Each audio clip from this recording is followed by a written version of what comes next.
વિદ્યાર્થી મિત્રો, તો અહીંયા આપણે હવે ટાઈમ બગાડ્યા સિવાય હવે આપણે ધોરણ 6ની જે સામાજિક વિજ્ઞાનની બુક છે તેમાં પ્રથમ યુનિટ ખોલ્યું છે, જે છે કે ચાલો ઇતિહાસ જાણીએ.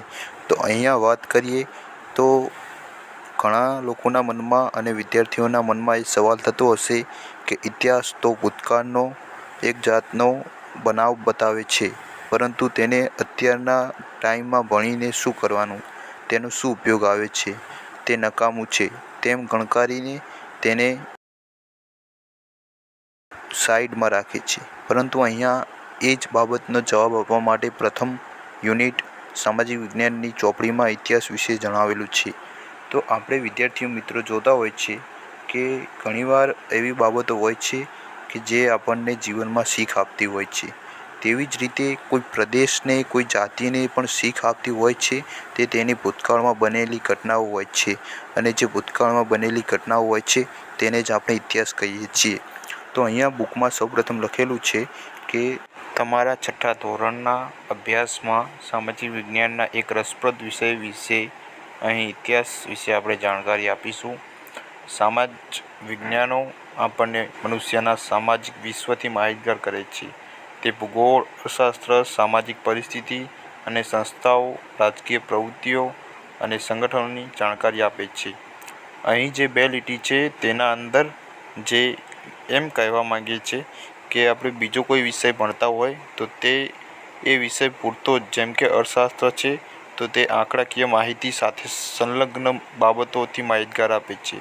તેવી જ રીતે જે ભૂગોળ વિષય છે તે આપણને પૃથ્વીની જે કુદરતી રચના છે તેના વિશેની જાણકારી આપે છે. જેમ જ વિજ્ઞાન જે છે તે પણ જે નવી શોધો થાય છે અથવા તો માનવના આંતરિક જીવનની જે રચના છે એવા ભૌતિક, રાસાયણિક એવા વિજ્ઞાન વિશે વાત કરે છે.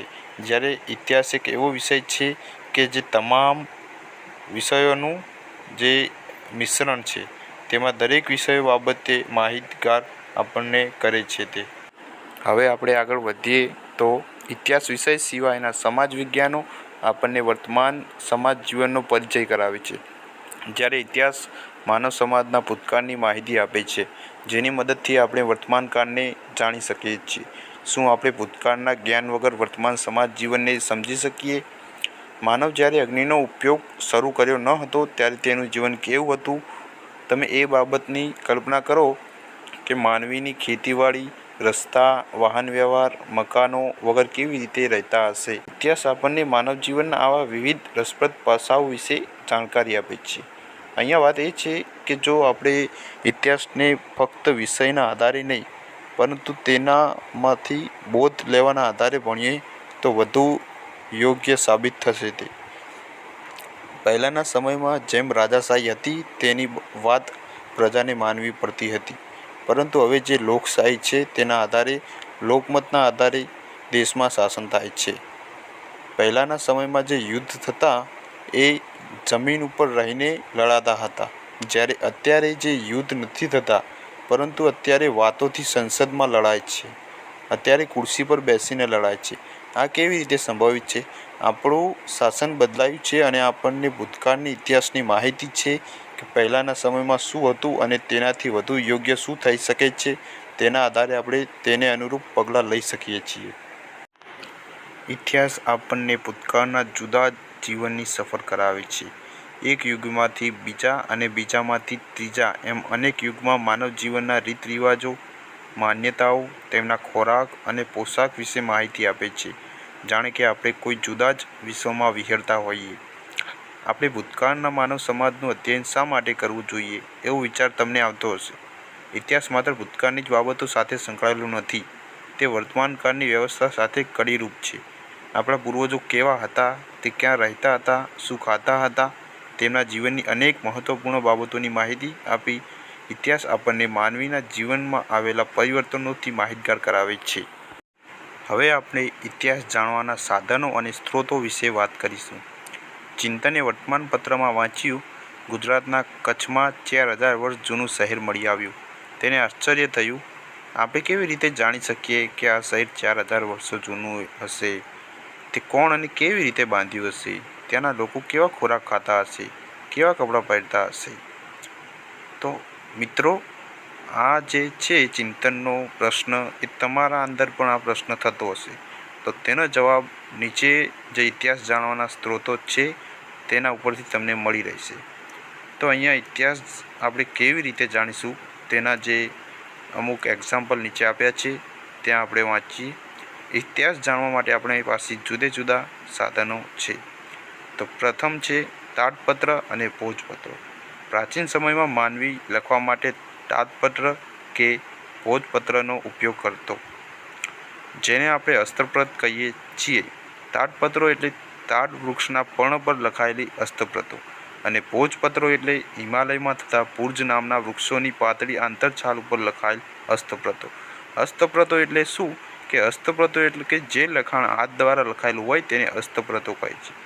તાડના પર્ણ પર અને ભુર્જ જેવા વૃક્ષોની છાલ પર તેઓ હસ્તપ્રત લખતા. તેમાંથી આપણને તેમની ભાષા અને જીવન જીવવાની પદ્ધતિની જાણકારી મળે છે. આવી અનેક હસ્તપ્રતો મળી આવી છે. તાડપત્ર અને ભોજપત્ર પર લખાયેલી હસ્તપ્રતોમાંથી ભારતના પ્રાચીન યુગના માનવી વિશે પણ આપણને માહિતી મળે છે. હવે વિદ્યાર્થી મિત્રો, તમને સવાલ થતો હશે કે આવી હસ્તપ્રતો અને લિપિઓ ક્યાંથી મળી આવતી હશે? તો અહીંયા લખેલું છે કે આવી હસ્તપ્રતો મંદિરો અને મઠોમાં સચવાયેલી છે. તેમાં સંસ્કૃત, પ્રાકૃત અને તમિલ ભાષામાં લખાણો મળે છે. કવિતા, નાટકો, વાર્તાઓ અને મહાકાવ્યો પણ તાડપત્રો અને ભોજપત્રો પરથી મળી આવ્યા છે. તે પોથી સ્વરૂપે પણ સચવાયેલી છે, જેમાં ધાર્મિક રીતિરિવાજો, સામાજિક માન્યતાઓ, રાજાઓની જીવનશૈલી, વિજ્ઞાન, શિક્ષણ, દવાઓ, પ્રાણીઓ વિશે મોટા પ્રમાણમાં માહિતી મળે છે. હવે આપણે ઇતિહાસ જાણવાના સ્ત્રોત તરીકે, બીજા ઉપાય તરીકે અભિલેખોને ભણાવીશું. તો અભિલેખો એટલે શું? તો ધાતુઓ અને પથ્થરો પર કોતરાયેલા કે લખાયેલા લેખ અભિલેખ કહેવાય છે. આપણે અભિલેખમાંથી પણ ઇતિહાસ જાણી શકીએ. રાજા પોતાના આદેશો શિલાઓ પર કોતરાવી પ્રજા સાથે સંવાદ કરતા હતા. આમ તમે અશોક, જે સમ્રાટ અશોક કહે છે તેના વિશે સાંભળ્યું હોય તો તેણે તેના બૌદ્ધ ધર્મનો ઉપદેશ મોટાભાગે શિલાલેખો ઉપરથી કોતરાવી અને પ્રજા સુધી પહોંચાડ્યો હતો. રાજા પોતાના આદેશો શિલાઓ પરથી કોતરાવી પ્રજા સાથે સંવાદ કરતા હતા. પ્રાચીન ભારતના અનેક રાજાઓ અને રાણીઓએ તેમના રાજ્ય, વિજય, ધર્મ અને સંસ્કૃતિની માહિતી આવા અભિલેખો પર અંકિત કરાવી છે. આવા શિલાલેખો અને અભિલેખો પર લખાયેલા લખાણો લાંબા સમય સુધી ટકી રહ્યા છે. અશોકના શિલાલેખો ખૂબ જ જાણીતા છે. ઘણા લોકોને એવો વિચાર આવતો હશે કે આ રીતે જે પથ્થર ઉપર જે આદેશ કોતરાવવાની શું જરૂર છે?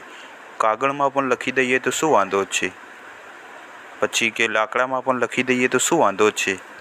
એવો બધાને વિચાર આવતો હશે. પરંતુ તેનો એક જે કારણ એ છે કે પથ્થર ઉપર લખાયેલું લખાણ બહુ લાંબા સમય સુધી ટકી રહે છે, જ્યારે તેની સમક્ષ બીજા જે ઉપાયો છે તે અમુક મર્યાદિત સમય પછી તેનો નાશ થાય છે. તેથી પહેલાંના સમયમાં રાજાઓ પથ્થરો ઉપર પોતાનો આદેશ લખવાનું વધુ પસંદ કરતા હતા.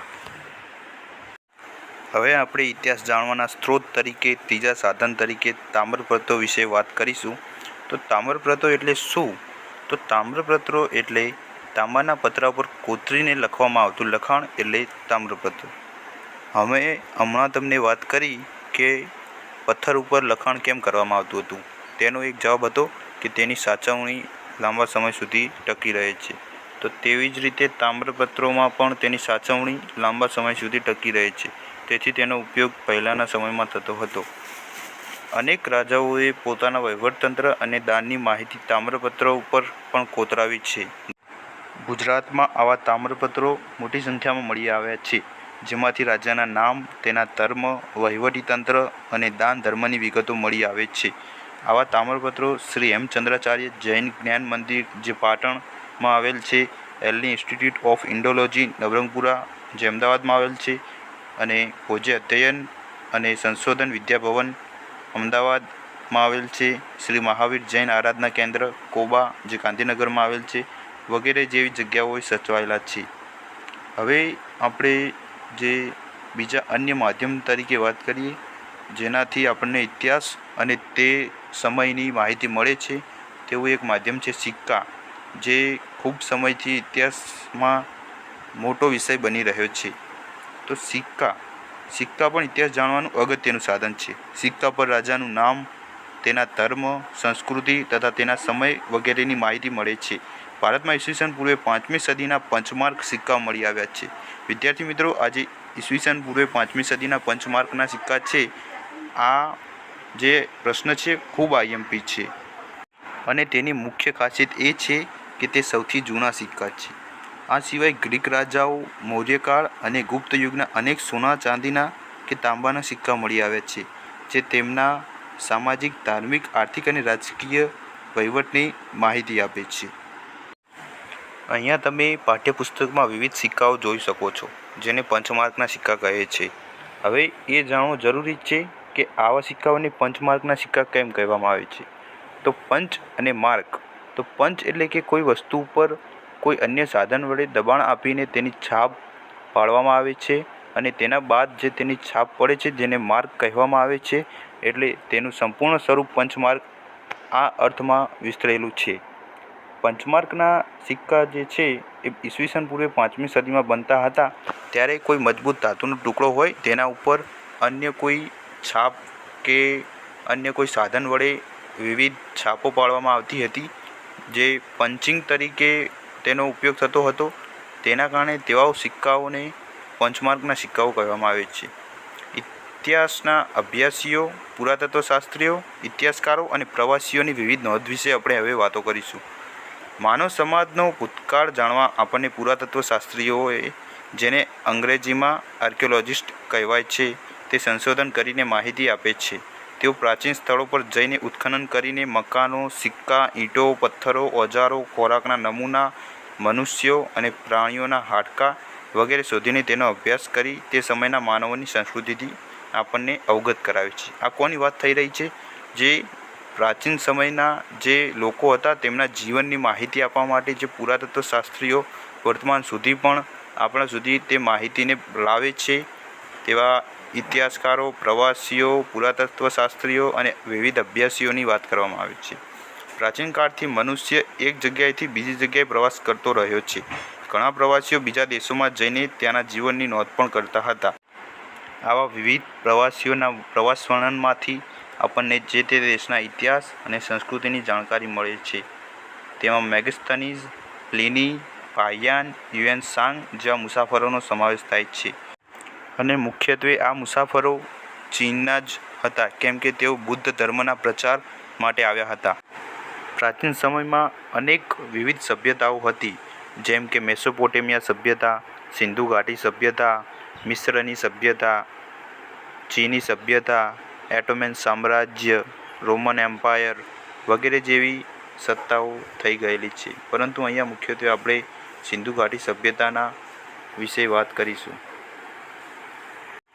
તો પુરાતત્વશાસ્ત્રીઓ અને ઇતિહાસકારોના સંશોધનથી આપણને ઉત્તર પશ્ચિમમાં ભારતમાં સિંધુ નદીના કિનારે પાંગરેલી મહાન સભ્યતાના દર્શન થાય છે.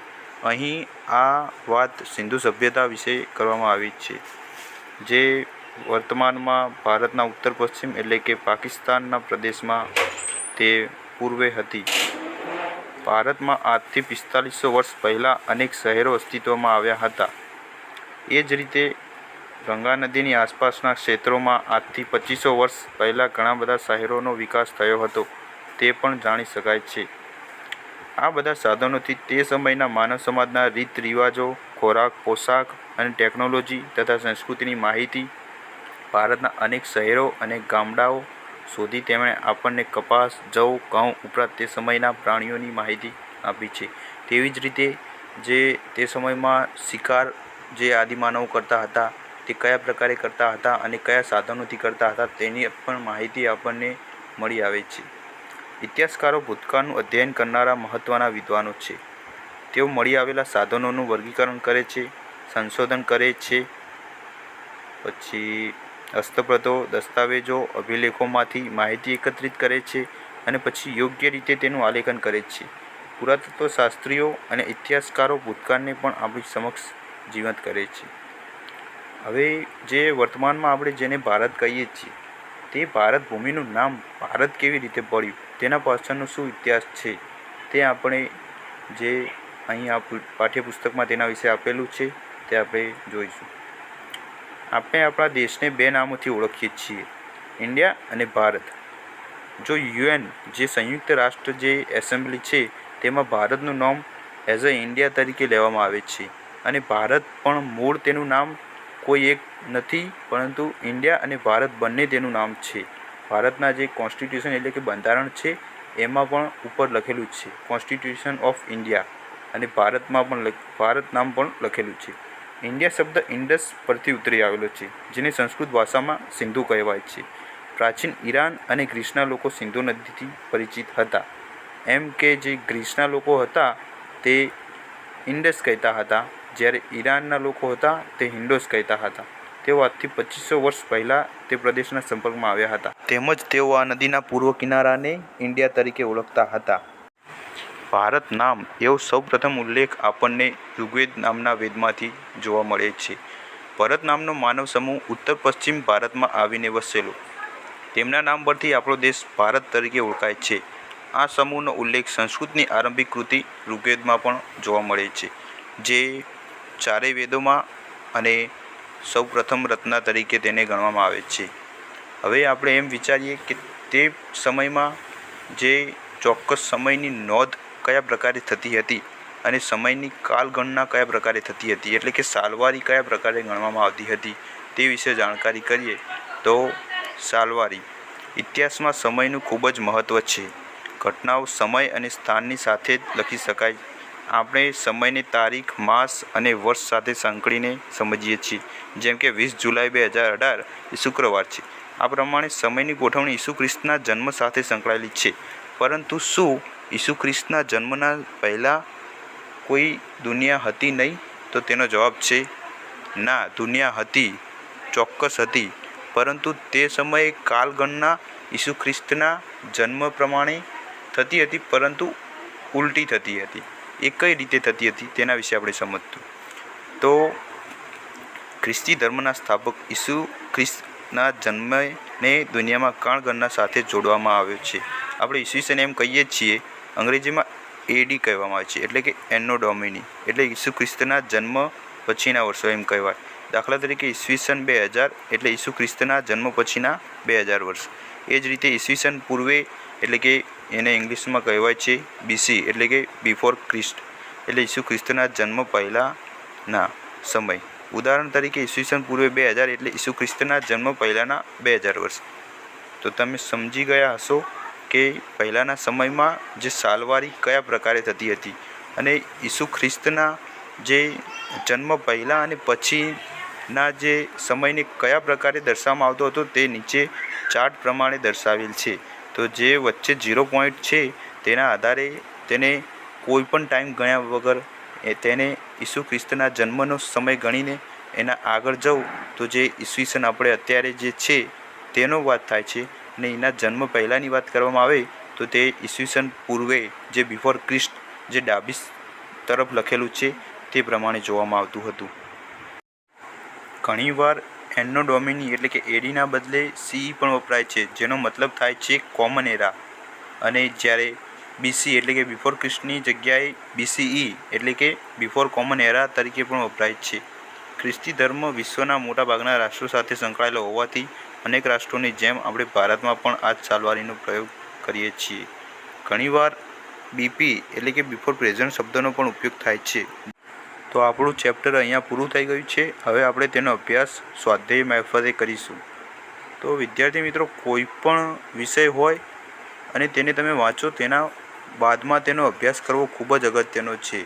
તે ભલે કોઈ પણ ગણિત, રીઝનિંગ કે ગુજરાતી કે કોઈ પણ વિષય હોય, પણ તેનો જેટલો અભ્યાસ કરશું તેમાં તમે વધુ કુશળ બનશો. તો અહીંયા સ્વાધ્યાયની વાત કરીએ તો પહેલાં 3 વિકલ્પોવાળા પ્રશ્નો છે. પ્રાચીન સમયમાં માનવી શેના ઉપર લખાણ કરતો હતો? તો કાપડ ઉપર તો લખાણ ના કરાય. કેમ? કેમ કે તે લાંબા સમય સુધી ટકતું નથી. કાગળ ઉપર પણ ના કરાય, કેમ કે તે લાંબા સમય સુધી ટકતું નથી. ચામડા ઉપર લખાણ કરવું બહુ મુશ્કેલ છે અને ચામડું થોડા સમય બાદ કોહવાઈ જાય છે. તેથી અહીંયા સાચો જવાબ છે ઉર્જ વૃક્ષની આંતરછાલ ઉપર, જેને અસ્તપ્રતો કહેવામાં આવતી હતી. હવે બીજો પ્રશ્ન છે કે નીચે પૈકી કયો પ્રાચીન ઇતિહાસ જાણવા માટેનો સ્ત્રોત નથી? તો અભિલેખો તો છે, તામ્રપત્રો પણ છે, ભોજપત્રો પણ છે, પરંતુ વાહનો નથી. હવે ત્રીજો પ્રશ્ન એ છે કે નીચેનામાંથી કયા લખાણો લાંબા સમય સુધી ટકી રહે છે? તો અહીંયા ઓપ્શન એ જ સાચો જવાબ છે, જે અભિલેખો છે, કેમ કે ઓપ્શન બીમાં કાગળ પરનું છે, જે લાંબા સમય સુધી નથી ટકતું, કેમ કે કાગળ કોહવાઈ જાય છે અને તેની સાચવણી કરવી પણ મુશ્કેલ છે.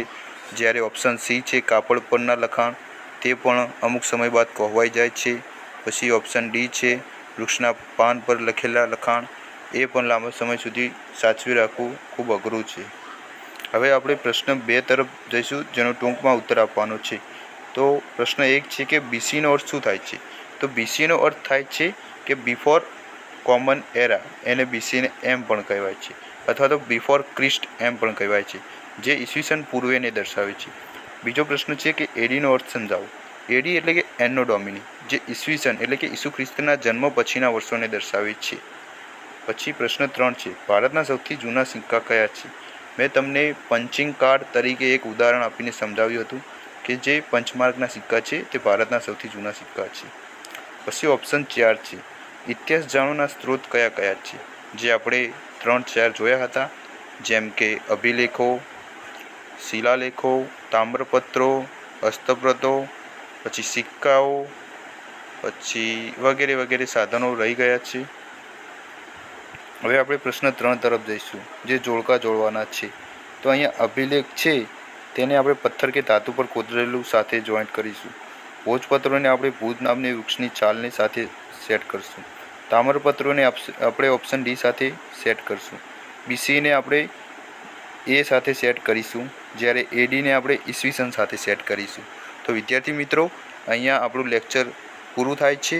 જો તમને અમારો વિડીયો સારો લાગ્યો હોય તો પ્લીઝ લાઇક ન કરો તો કંઈ નહીં, પણ તમારા રિસ્પોન્સની એક સારી કોમેન્ટ કરી દેજો. અને આવા વિડીયો બીજા જોવા માટે અમારી ચેનલને જરૂર સબસ્ક્રાઈબ કરજો.